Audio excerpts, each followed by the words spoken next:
Hello students, welcome to Gyanjyoti coaching centre. Gyanjyoti coaching সেন্টারের পক্ষ থেকে তোমাদের সকলকে জানাই স্বাগত।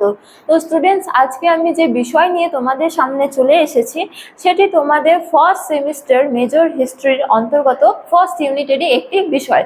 তো আলোচনা শুরু করার পূর্বে বলে রাখি, তোমরা যারা আমাদের সাথে যুক্ত হতে চাইছো তারা কিন্তু কর্নারের এই দুটো নাম্বারের মধ্যে যে কোনো একটিতে যোগাযোগ করে আমাদের সাথে যুক্ত হতে পারো। এছাড়া বলে রাখি যে আমাদের এখানে কোর্স ফি কিন্তু খুবই সীমিত, অর্থাৎ আমাদের এখানকার টোটাল কোর্স ফি হলো 499।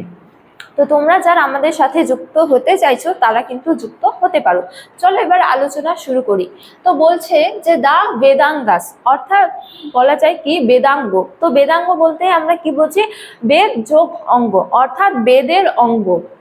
তো মূলত বেদগুলিকে আরো ভালোভাবে এবং স্পষ্টভাবে বোঝা বা জানার জন্য এই বেদাঙ্গের নির্মাণ করা হয়েছিল। তো বেদাঙ্গগুলি মূলত 6 প্রকারের, যেমন শিক্ষা, ব্যাকরণ, তারপরে নিরুক্ত, কল্প, ছন্দ এবং কি জ্যোতিষ্ক। তো এবার আমরা একে একে এই 6টি বেদাঙ্গ নিয়ে আলোচনা করব। তো সবার প্রথমে রয়েছে কি শিক্ষা।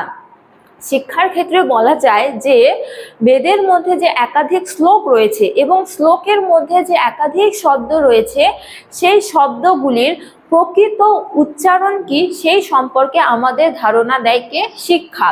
ঠিক আছে, যেমন বলা হয় যায় যে আমাদের হিন্দু ধর্মে কিন্তু শ্লোকের উচ্চারণের ওপর বিশেষ গুরুত্ব আরোপ করা হয়। যেমন আমি যদি কোনো একটি শ্লোকে শুরু থেকে শেষ পর্যন্ত সঠিক উচ্চারণ করি তাহলে আমি কিন্তু সেটার ভালো ফল ভোগ করব।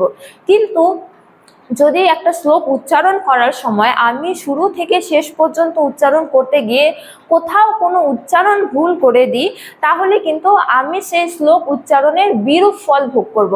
তাই বলা যায় যে বেদের প্রতিটি শব্দের কোনটি সঠিক উচ্চারণ কিংবা কোনটি সঠিক উচ্চারণ নয় এই সম্পর্কে আমাদের ধারণা দেয় শিক্ষা। তারপর হলো হচ্ছে যে ব্যাকরণ। ব্যাকরণের ক্ষেত্রে আমরা কি জানি? গ্রামার, তাই না? তো কোনো একটি ভাষা জানতে গেলে তার ব্যাকরণ কিন্তু জানা খুবই অত্যাবশ্যক। তেমনি বেদে যে একাধিক শব্দ রয়েছে সেই শব্দগুলির মধ্যে কোন শব্দের সঙ্গে কোন শব্দ যোগ করে নতুন শব্দ তৈরি করা হয়েছে কিংবা কোন নিয়মে শ্লোকটিকে নির্মাণ করা হয়েছে বা এছাড়া হলো হচ্ছে যে শ্লোকটির অর্থ কি এই সম্পর্কে আমাদের ধারণা দেয় ব্যাকরণ। তো এই ক্ষেত্রে দুটি বই বা দুটি গ্রন্থ আলোচনা করা খুবই দরকার। এই দুটি গ্রন্থ হলো পাণিনির অষ্টাধ্যায়ী গ্রন্থ এবং পতঞ্জলির মহাভাষ্য গ্রন্থ। ঠিক আছে, এরপর হলো হচ্ছে যে নিরুক্ত।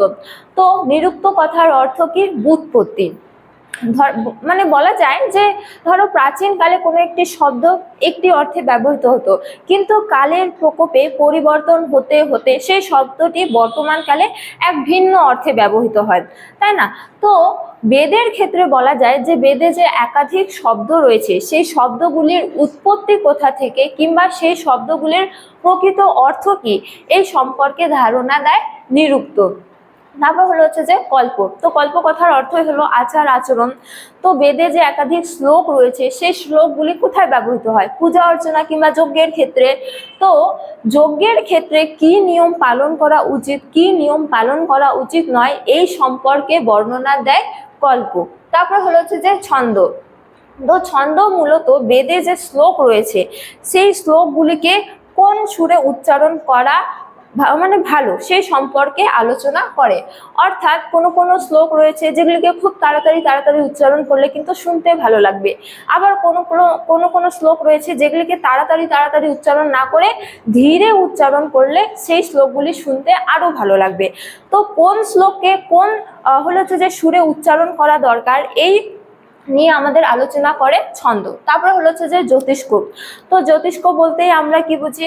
অ্যাস্ট্রোলজি বা হলো হচ্ছে যে জ্যোতিষ্ক শাস্ত্র।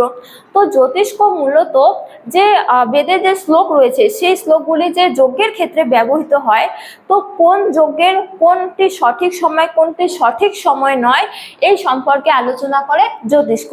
তো স্টুডেন্টস, এই ছিল আজকে আমার আলোচনার বিষয়। তোমাদের ভালো লাগলে অবশ্যই লাইক করো এবং বন্ধুদের সঙ্গে শেয়ার করো। এছাড়া আমাকে অবশ্যই কমেন্ট করে জানিও তোমাদের ভিডিওটি কেমন লেগেছে।